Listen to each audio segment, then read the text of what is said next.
Acercaos, hijos de Sigmar, seguidores de Malekith o devotos de Nagash. Acercaos y prestad atención. Sed bienvenidos a la Posada del Martillo.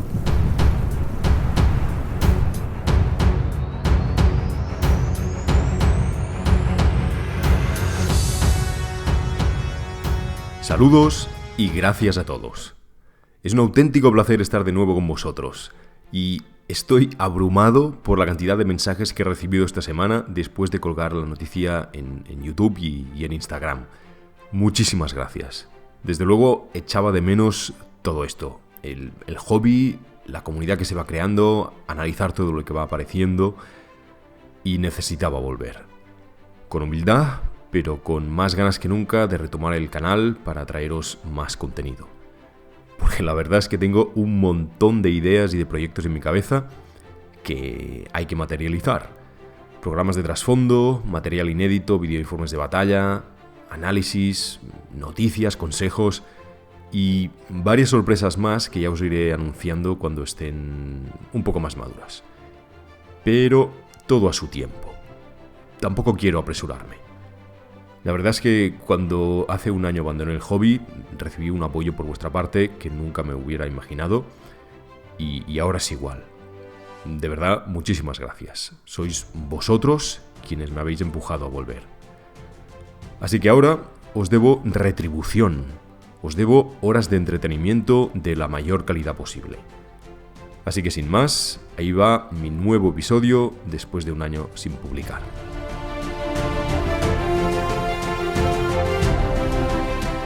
Y lo que vamos a ver hoy es un repaso a las novedades de esta semana, que han sido muchas, y luego voy a daros algunas teorías sobre lo que puede venir con The Old World. Así que empecemos pues por el magnífico tráiler sobre los Enanos del Caos que lanzó Creative Assembly hace apenas una semana. La verdad es que esta gente se curra unos trailers absolutamente increíbles. Supongo que había muchas incógnitas por parte de los seguidores del juego acerca del estilo que tomaría esta facción. Y me explico. Los Enanos del Caos salieron nada menos que en cuarta edición del juego de Warhammer Fantasy en el año 1994. Hace casi 30 años. Y no tuvieron ninguna renovación de miniaturas por parte de Citadel, es decir, de Games Workshop. Pero en el año 2011, Forge World sacó una campaña donde había una nueva lista con algunas nuevas miniaturas, tampoco muchísimas, pero claro, por un lado, esa lista no era totalmente oficial, y por el otro, eran miniaturas de resina, carísimas, y poca gente se hizo un ejército entero con ellas. Y por último, además, la estética de las miniaturas de Forge World era muy diferente a las de 1994. Así que aun sabiendo que Creative Assembly iba a sacar este ejército, pues nadie sabía muy bien, o al menos yo, por dónde irían los tiros. Y al final, ¿qué ha pasado? Pues que lo han sacado todo. Tropas con la estética de los 90 y tropas más bien de élite con la estética de Forge World. Pues fantástico. El tráiler es motivación a más no poder para coleccionar este ejército. Esa imagen industrial con decenas de máquinas infernales es bestial. Parece un país de principios del siglo XX de nuestro mundo preparándose para la Primera Guerra Mundial. No voy a detenerme mucho en esto porque ya tenéis algunos análisis de este tráiler en otros canales. Pero sí que me ha sorprendido mucho. Me ha gustado muchísimo ver, por ejemplo, a personajes antiguos como Astragoth o el Kadai Destructor, a los Hobgoblins esclavistas. Eso me parece increíble, ¿eh? Pero me ha sorprendido no ver entre las opciones de tropa al Gigante de Asedio. Si no me equivoco, es el único que aparece en la lista de Forge World de Enanos del Caos y que no aparece en el videojuego. Bueno, me pareció curioso. Para los afortunados que tengáis esa miniatura que salió también en 2011, pues es una rareza digna de pintar. Por otro lado, esta semana también hemos visto las novedades de Games Workshop anunciadas en el Adepticon 2023. y además de anunciar la aparición de otro de los Primarcas para Warhammer 40.000 y la nueva edición del juego, han aparecido otras cosas más interesantes para nosotros. La primera es que para Age of Sigmar se han visto ya cómo van a ser los guerreros de la facción llamada las Ciudades de Sigmar. Las Ciudades de Sigmar es el totum revolutum, donde pusieron todo junto a enanos, elfos y humanos, ahí todos mezclados. A alguien pues le pareció que aquello era una buena idea. Vale, chico, descansa. En fin, la cuestión es que han sacado miniaturas para que las tropas que en teoría murieron hace milenios en el mundo de Fantasy, pues no sean las mismas, con las mismas armas, la misma tecnología, los mismos uniformes e incluso las mismas caras que los que viven en Age of Sigmar. Y creo que han conseguido un estilo verdaderamente distinto de cualquier facción humana de Fantasy, lo cual para mí es bueno. No tienen nada de imperiales, ni de bretonianos, ni de tileanos. Ni nada conocidos, son totalmente distintos. Estéticamente a mí, pues, la verdad es que no me gustan, pero reconozco que tienen mucha calidad. Las que sí concuerdan a 110% con Fantasy son los nuevos Saurios sobre Gélido y los Kroxigors. Madre mía, qué chulada de miniaturas. Menudo ejército les está quedando con las tropas de a pie, los saurios a pie, los Slan, los eslizones camaleón, las salamandras que ya se vieron hace unas semanas. Es impresionante. La pega, como siempre, es que no casan dentro de una unidad cerrada, con filas y columnas. Pero bueno, luego, cuando analicemos el tema de The Old World, vamos a comentar todo esto. En cuanto a las miniaturas, a mí los Kroxigors, que me parecen impresionantes, además parece que hay dos variantes, pero me siguen pareciendo pequeños. Aunque bueno, eso es culpa de una ilustración de Adrian Smith, si no recuerdo mal, que apareció en el libro de ejército de quinta edición, donde aparecían unos Kroxigors saliendo de la selva que parecían del tamaño de un gigante y no de un ogro. Y luego te ibas a la tienda, comprabas la mini y te llevabas un chasco, pero bueno. En fin, el diseño de la miniatura es muy guapo. Muy bien, dicho esto, ahora sí, vamos al lío. Llevamos mucho tiempo, esperando que llegue The Old World, la nueva edición de Warhammer Fantasy. Porque con lo que sabemos hasta ahora, sí, podemos llamarla así. Sin embargo, sabemos muy poco sobre su contenido, algo sobre su contexto histórico y, lo más importante, nada sobre sus reglas.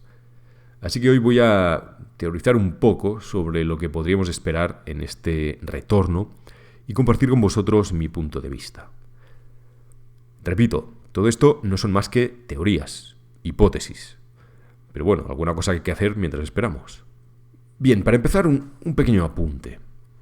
Me gustaría dejar claro que el hecho de que Games Workshop decida volver a sacar este juego ambientado en este universo, en principio no deja de ser chocante. Digo esto porque la empresa tenía un juego que tuvo un éxito mundial durante 35 años. Creó su propio universo, su estilo, sus reglas para batallas masivas. Y lo más importante, ninguna otra empresa del sector llegó nunca a hacerle sombra hasta 2010, 11, 12, 13, a partir de octava edición.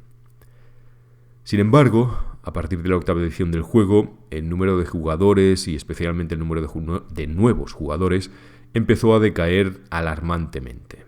En el Reino Unido, el número de seguidores del juego del Señor de los Anillos llegó a superar a Fantasy, convirtiéndose en el segundo juego de la empresa, mientras que el número de jugadores de Warhammer 40.000 crecía sin parar. Llegados a este punto, el director de Games Workshop de ese momento decidió cancelar el juego del que tenían prácticamente el monopolio y arriesgarse a lanzar un nuevo producto, como sabéis, Age of Sigmar. Hasta aquí, bueno. Pero luego, apenas 4 años más tarde, la misma empresa anuncia que Fantasy va a volver, bajo el nombre de The Old World. ¿Qué sentido tiene esto? Pues el sentido es simple. Cambiaron al director general y se dio cuenta, el nuevo, de que perder la ingente cantidad de jugadores, de inversión en diseño de miniaturas, era simplemente estúpido. No era solamente un problema de reglas, había mucho más. Como siempre, hay más de una causa. Pero en cualquier caso, dar vueltas a todo esto ya no tiene sentido. Así que pasemos página de si estuvo bien o estuvo mal a cancelar Fantasy. La cuestión es que había que volver atrás y recuperar ese universo. Ojo, no para la felicidad de los miles de entusiastas del hobby, seamos claros. Simplemente porque es una oportunidad de negocio y una inversión ya ejecutada que podían rentabilizar muchísimo más. Si os digo todo esto es porque nos puede dar una idea de por dónde pueden ir los tiros, como vamos a ver. Muy bien, así pues, hay básicamente 4 incógnitas por resolver. Primero, ¿cuál va a ser el contexto histórico del juego? ¿Dónde se va a ambientar? Segundo, ¿qué miniaturas y facciones se fabricarán? Tercero, ¿qué reglas va a tener el juego? Y cuarto, ¿cuándo demonios va a salir? Así que empecemos por lo más evidente, el contexto histórico. Por si hay algún despistado todavía, por los mapas, indicaciones y comentarios que han ido apareciendo en Warhammer Community y en la página de Facebook de la compañía, parece claro que el juego no se ubicará en el presente de siempre. Es decir, en la época de Karl Franz, de Archaon, de Lowenlenker, etc. Es decir, alrededor del año 2525. Que el juego no se ubique ahí puede ser muy lógico, o puede ser lógico hasta cierto punto, dado que en ese momento de la historia terminó con el fin de los tiempos, que fue una campaña muy detallada donde sabemos el final de cada uno de los personajes destacados de cada facción. Y que además que nos han subrayado una y otra vez que eso no va a cambiar. El fin de los tiempos existió, punto. Es canon. De modo que ubicar allí el juego, pues francamente restaría interés del público sabiendo cómo termina cada uno de sus personajes favoritos. En ese sentido a mí me parece una decisión comprensible. Ojo, no la comparto. Para mí hay otras posibilidades más atractivas, como el tema de otra línea temporal, pero la veo comprensible. Lo que sí ha quedado bastante claro es que la ubicación temporal del juego será en torno a 200 o 300 años antes del presente, es decir, durante la denominada Gran Guerra contra el Caos. Que, por cierto, si no la conocéis, tenéis un vídeo al canal respecto a ella. Esta guerra no es nada más que el intento anterior de Archaon, o el intento anterior a Archaon, donde el caos intentó conquistar el mundo. Es un episodio de la historia lo suficientemente conocido por los jugadores y seguidores del hobby como para ser reconocible, pero a la vez con un abanico de posibilidades narrativas enorme para incorporar muchos más relatos, héroes, escenarios y batallas. Exactamente igual que la herejía de Horus en Warhammer 40.000. Ahora bien, también existe la posibilidad, como ya apunté una vez, que el juego no se acomode a una sola cronología, sino que del mismo modo que la herejía pudiera dar pequeños saltos en el tiempo y en el espacio. Es decir, sacamos una caja con 2 ejércitos narrando una campaña en torno del año 2100, donde Bretonia se defiende de una invasión de pieles verdes. Más tarde sacamos otra caja ubicada 50 años más tarde, donde los condes vampiro, por ejemplo, se enfrentan a los enanos. Luego otra con altos elfos contra elfos oscuros y así sucesivamente. Para terminar finalmente en el año 2305 con la Gran Guerra contra el Caos. Esta es otra posibilidad. El único punto negativo de todo esto es que tiene una fecha de caducidad, que es lo que pasará con Herejía de Horus. Así que, ¿qué tal si simplemente recreamos este tipo de formato, pero no solo focalizado en aquella guerra, sino en toda la historia de Fantasy? La historia ya la conocemos, ya está escrita, y por desgracia no se va a cambiar su final. Así que, ¿por qué ceñirse solamente a una época? ¿Por qué no hacer una campaña centrada en las guerras de los vampiros del siglo XX?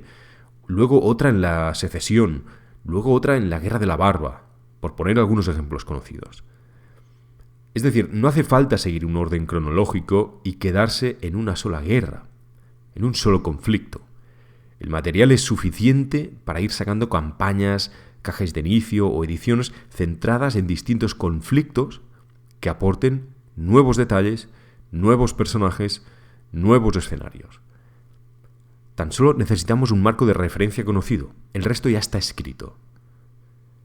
Así que bueno, aquí tenéis 3 posibilidades relacionadas con el contexto en que se ambiente el nuevo juego.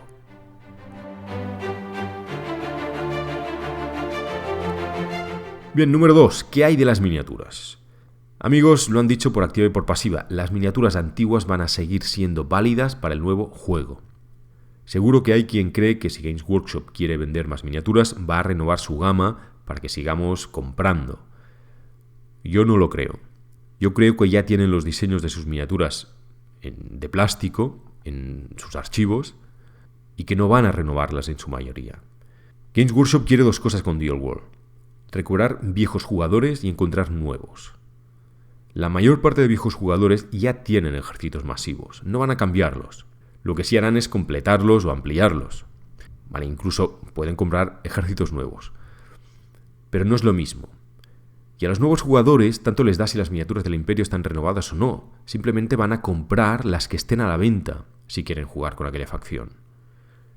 Dicho de otro modo, Games Workshop simplemente volverá a producir lo que había dejado de producir, sin tener que invertir tiempo y dinero en diseñadores, en renovar completamente todas las miniaturas de todas las unidades de 14 o 15 facciones. Si fuera así, si tuvieran que renovarlo todo, el juego completo con todos sus ejércitos renovados no saldría hasta el año 2100. Forge World no es Games Workshop. No tiene ni una cuarta parte de su personal ni de sus recursos. Y además tienen otros juegos en liza. Y claramente, seamos claros, la herejía de Horus es su centro de interés principal y siempre lo ha sido. Simplemente es que no hay necesidad, ni tiempo, ni diseñadores para renovarlo todo. Lo siento. Eso sí, supongo que en cada facción, cuando salga, le van a incluir una nueva unidad y un par de personajes como gancho. Eso sí es factible. Claro, ¿qué va a pasar con Kislev, con Katai, con otras facciones que puedan aparecer?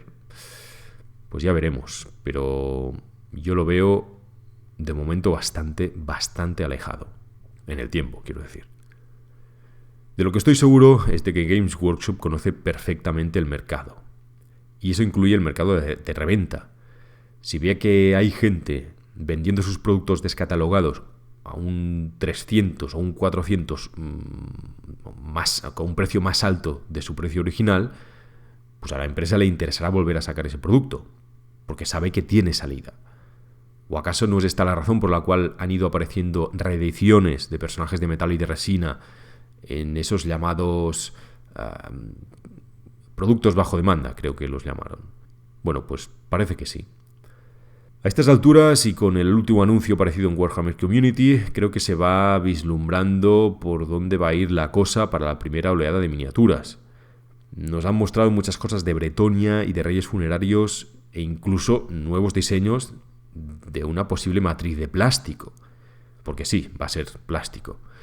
Qué casualidad, esos ejércitos son los más caros en la venta de segunda mano.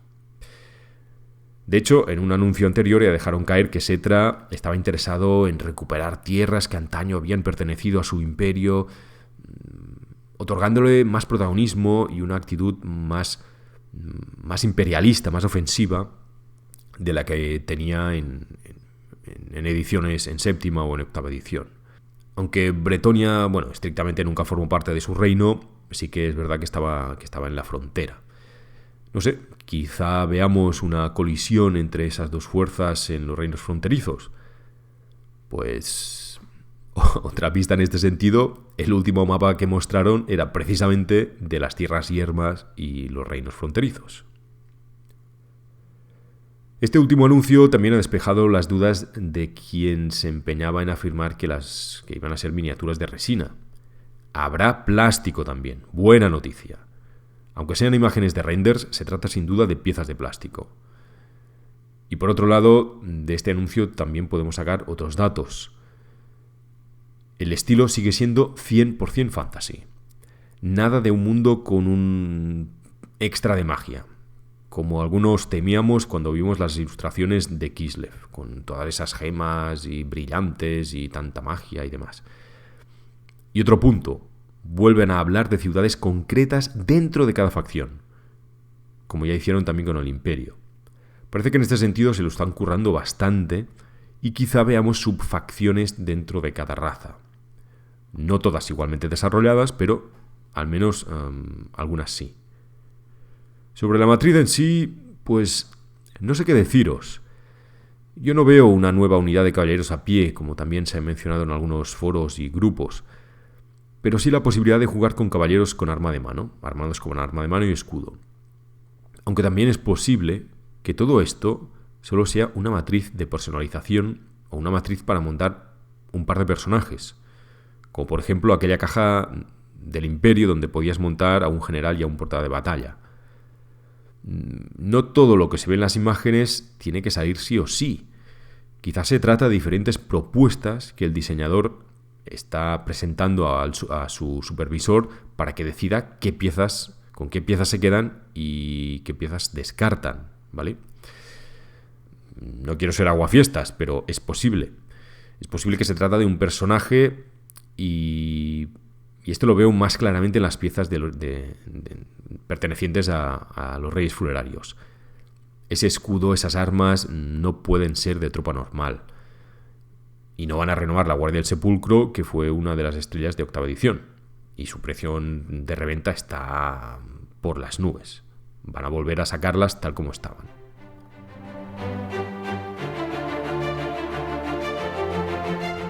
Bien, pasamos al número 3, las reglas del juego. Este es sin duda el punto clave. El punto clave donde Games Workshop se juega que The Old World sea un éxito o simplemente un juego más de especialista. Sabemos algunas cosas importantes. Sabemos que según el punto de vista de la empresa, el juego era demasiado complejo como para que entraran nuevos jugadores. Sabemos también que las peanas serán cuadradas y por lo tanto las formaciones serán regimentales con filas y columnas. Y que sus reglas beberán en gran medida de ediciones anteriores. Esto no es mucho, desde luego, pero aún así os voy a contar mi apuesta. Para empezar, y lo digo porque aún hay algún rumor al respecto, que cambien el tamaño de las peanas lo veo muy improbable. Es que para empezar no tienen motivo para hacerlo.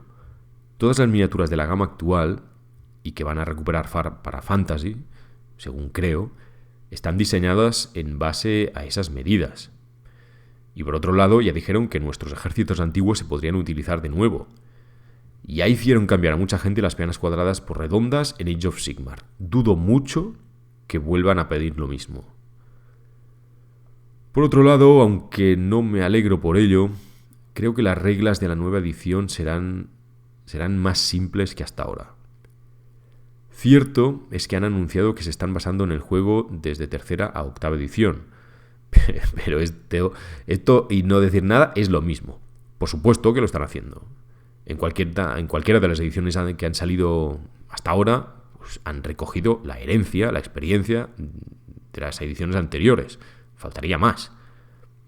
Pero de nuevo, creo que todo va a simplificarse un poco. Básicamente por dos razones. La primera sería para facilitar la entrada de nuevos jugadores. Y la verdad es que el reglamento de octava asustaba un poco de lo grande que era. Aunque estaba muy bien explicado, digamos que no era el volumen habitual para un reglamento de juego de mesa. Y la segunda razón, para agilizar el juego. Creo que Games Workshop quiere un juego más ágil y rápido, alejándose de lo que para mí ha sido siempre Warhammer, un ajedrez. Creo que quieren un juego que sea más ágil, más rápido, que dé tiempo de jugar más partidas. Más partidas significa más ganas de probar nuevas listas, nuevas formas de combate, nuevos regimientos y por tanto comprar nuevas miniaturas. Si nos fijamos bien, el cambio de séptima a octava edición ya fue en ese sentido. Todas las fases estaban, aparte de que se simplificaron un poco, estaban encaminadas a causar más bajas y por lo tanto a destruir unidades más rápidamente. Incluso la fase de movimiento también se agilizó. Así que creo que podría ir por ahí la cosa. Esto es algo totalmente hipotético, pero creo que la fase de movimiento y las cargas podrían mantenerse igual o muy similar que en octava, que ya estaban agilizadas, pero que sí se simplificarán el resto. ¿Cómo? Pues una posibilidad sería que tus unidades siempre impacten y hieran con un mismo valor, sin tener en cuenta modificadores de ningún tipo, como ya sabemos que pasa en otros sistemas de juego de la misma empresa. La magia, por otro lado, es la fase que más ha cambiado a lo largo de las ediciones, así que probablemente también será alterada, ya que la verdad es que nunca fue del agrado de muchos, era especialmente desagradable y desproporcionada en partidas pequeñas. Todo esto respecto a octava edición. Otro de los puntos simplificables sería el de reglas especiales. Aunque son trasfondísticas, yo veo bastante innecesario que todo el mundo tenga sus reglas especiales, que cada unidad tenga sus propias reglas. Hombre, está bien que en un ejército de enanos, pues los martilladores o los barbas largas tengan sus propias reglas, pero no hace falta que todas las unidades de ese ejército tengan reglas distintas. Y eso lo multiplicamos por las 14, 15 o 16 facciones, depende de cómo las contemos, se vuelve imposible de aprender. Si quieres disfrutar del juego, no solamente tienes que aprender tus propias reglas, sino también las de los demás ejércitos. Y cuanto más reglas especiales, pues la verdad, se vuelve un poco pesado. Y por último, la psicología, que ya recibió también una buena simplificación en octava, y también podría simplificarse un poco más. Eso sí, creo que van a seguir existiendo los perfiles de atributos como hasta ahora, el sistema de puntos y de organización de ejército. Es decir, las líneas generales se van a mantener, pero simplificándose. Otra de las razones que más entorpecen el juego son las discusiones acerca de la interpretación de reglas. Por lo tanto, cuantas menos reglas y más sencillas, menos posibilidades de discusión. Y uno de estos escollos en octava era, sin duda alguna, la línea de visión. Realmente esta regla estaba muy mal desarrollada. Era mucho más clara en anteriores ediciones. Así que estoy seguro que también la van a cambiar. Y otra gran fuente de discusión era la escenografía. Esto de aquí son ruinas, es terreno peligroso, es impasable. ¿Cuántas miniaturas caben en una choza? ¿Cabe mi horda de 40 guerreros del caos en una choza? Hombre, pues quizá no. ¿Y en una torre? ¿O cómo asalto unas murallas? La inexactitud en el desarrollo de las reglas para la escenografía y también la aleatoriedad de algunos de estos elementos provocaba que se utilizaran poco en el campo de batalla, y normalmente eran bosques o elementos decorativos de terreno impasable, para así evitar conflictos. Y es una verdadera lástima, porque con las posibilidades escénicas que da este universo, el poco desarrollo, o mejor dicho, lo poco pensadas a nivel de juego que estaban, pues te impedían explotar esa faceta del hobby, esa faceta más maquetista. Por otro lado, y siguiendo con esta misma lógica, hay otras barreras que impiden o dificultan la entrada de nuevos jugadores. Y son la cantidad de tiempo, de miniaturas y dinero que necesitas hasta poder empezar a jugar. Si empezabas en octava edición, tenías que invertir meses en montar y pintar tu ejército, de entre 100 a 150 miniaturas, en función de tu facción, de tu raza. Eso sin contar con el gasto que suponía. Así que esta vez creo que van a promover el desarrollo de partidas más pequeñas, volviendo a los 1500 puntos de sexta edición, que en función del ejército, con 50 miniaturas ya podías jugar. Esto además supondría partidas más ágiles y rápidas, e incluso quizá con una reducción de medidas del tablero. No lo sé. Pero obviamente, y eso que no me lo toquen, dejando la posibilidad de partidas más grandes. Más les vale. Hay un último elemento a tener en cuenta. Llevan 4 años anunciando este nuevo juego y lo que queda. Esto no es habitual. 4 años de inversión en personal y material donde aún no han rentabilizado ni una libra. Si están invirtiendo tanto, me gustaría pensar que se lo están currando. Y por algunas ofertas de trabajo que se han visto, el equipo dedicado a Dual World sigue creciendo. Así que todo parece indicar que esto no será un refrito de nada. No es una decisión a la brava. Habrán estado 5 años preparando una edición, que es más de lo que tardaban en desarrollar las anteriores. Gustará más o gustará menos, pero creo que el sistema de juego estará muy pensado.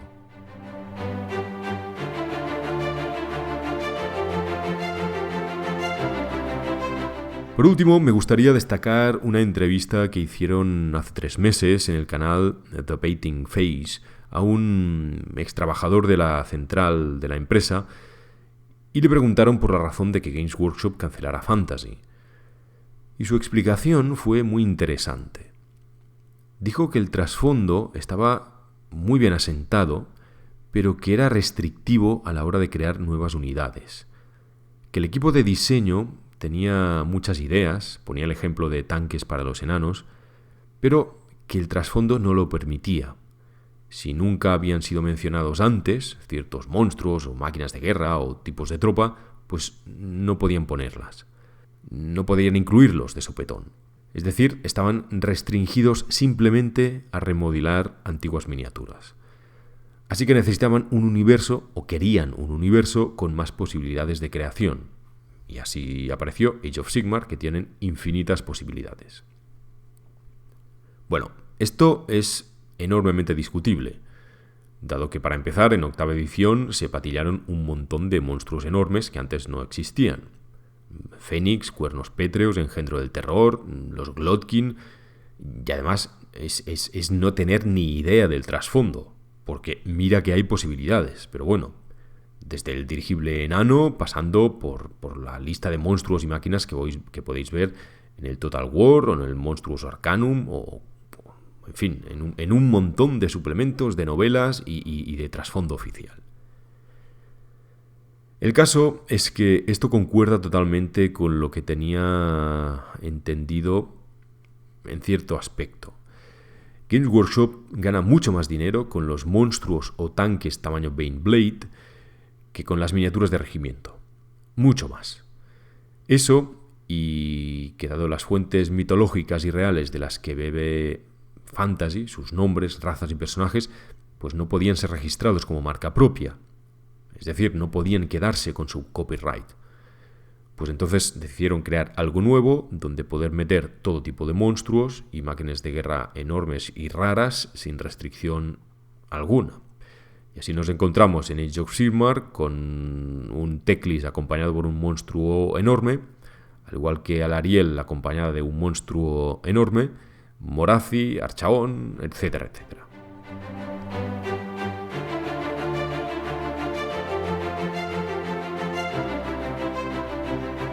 Por último, la fecha de salida. He dicho varias veces que lo veía para el 2023, coincidiendo además con el 40 aniversario del juego, y tendría bastante sentido. Pero lamento deciros que ya no estáis tan seguro, o al menos parcialmente. Creo que inicialmente estaba preparado para ser así, pero que con la pandemia se les ha desmontado un poco el planning. Y ahora francamente lo veo más para dentro de un año. Quizá para la primera mitad del 24. Eso sí, no creo que nos dejen sin nada este año.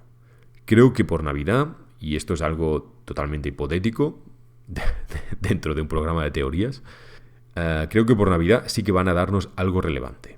Algo que de alguna forma conmemore el aniversario del juego. Quizá una caja de minis, quizá solo el reglamento o la miniatura de un personaje clave en la edición, o quizá un compendio de reglas para todos los ejércitos tipo hordas invasoras. No lo sé, pero apuesto a que algo van a darnos. y espero que no sea un mapa. Mira que a mí me gustan los mapas, pero ya basta. En resumen, una cosa es la que me gustaría y otra la que veo más probable. Y aquí no os he contado lo que me gustaría, os he contado lo que veo desde mi punto de vista y con lo que yo sé más probable. Y lo más probable es que las reglas sean un poco más simples que en ediciones anteriores, lo cual haga las partidas más ágiles y más rápidas. Y partidas de torneo más pequeñas, para facilitar la entrada a nuevos jugadores. Todo ello en un marco temporal cambiante y probablemente con ejércitos mucho más temáticos que antes. No estoy diciendo que hagan del Imperio exactamente unos marines espaciales con sus reglas provinciales equiparables a capítulos de marines, pero vaya, en esa dirección podríamos ir. Y podemos hablar de provincias del Imperio, o de Carax enanos, o de ciudades templo de los hombres lagarto, etc. Sin duda eso le añadiría variedad, y no solo variedad, sino también mucha frescura a cualquier colección. Eso sí, con pocas unidades rediseñadas, lo cual para mí es aún mejor para los jugadores veteranos, sacando de nuevo las cajas de octava edición y añadiendo personajes nuevos, y quizá algún monstruo tocho para cada facción. Aún mejor, ¿por qué no volver a poner a la venta miniaturas de la propia Forge World cuando se llamaba Warhammer Forge, que ya estaban en venta antaño? Como por ejemplo el barco terrestre de clase Marienburgo, el mamut de guerra, el dragón del caos de Khorne, que estuvo muy poco tiempo en venta, o el Kadai destructor, que nunca terminó de salir. Porque sí, tuvo su maqueta. Así que por lo pronto, no os preocupéis si han descatalogado productos. Estoy seguro de que muchos de ellos, la mayoría, van a volver. Y si después de leer el reglamento no os convence, siempre podemos volver a cualquier otra edición. Es así de fácil. Lo importante, repito, es que este universo se mantenga vivo y en desarrollo. Y eso con The Old World está garantizado. Y además con todos los nuevos productos que van saliendo, por ejemplo, con el juego de rol. También tengo una duda que no puedo dejar de comentar. Y por muchas vueltas que le dé al tema, no encuentro la razón. ¿Por qué las nuevas miniaturas que sacan para Age of Sigmar y que serían totalmente compatibles con The Old World, las diseñan en posiciones que son imposibles de meter en regimientos? El ejemplo más claro, los guerreros del caos. Los nuevos guerreros del caos siguen exactamente el diseño de los antiguos. Y son una auténtica chulada, porque están en posiciones de combate y no en formación como los viejos. Pero con estas posiciones dinámicas no puedes meterlos, o al menos no a todos ellos, dentro de una unidad cerrada, con filas y columnas. Y los antiguos ya los han descatalogado. El ejemplo reciente de los jinetes gélidos de los hombres lagarto, o de los saurios a pie, es el mismo. ¿Qué hacemos entonces? ¿Van a sacar a la venta de nuevo miniaturas que ya han sido renovadas? Os aseguro que no le encuentro ningún sentido. Y no se trata simplemente de, bueno, pues les ponemos peanas más grandes y listos. No, es que su posición no es la de un soldado, no es la de un regimiento, es la de un guerrero. No es la posición de una formación de combate cerrada, como es Warhammer, sino una posición de combate abierto, que no es Warhammer, que son los hostigadores. Quedaría pésimo ponerlos juntos en una unidad, y que parezca que el de segunda fila está pegando a su compañero de delante.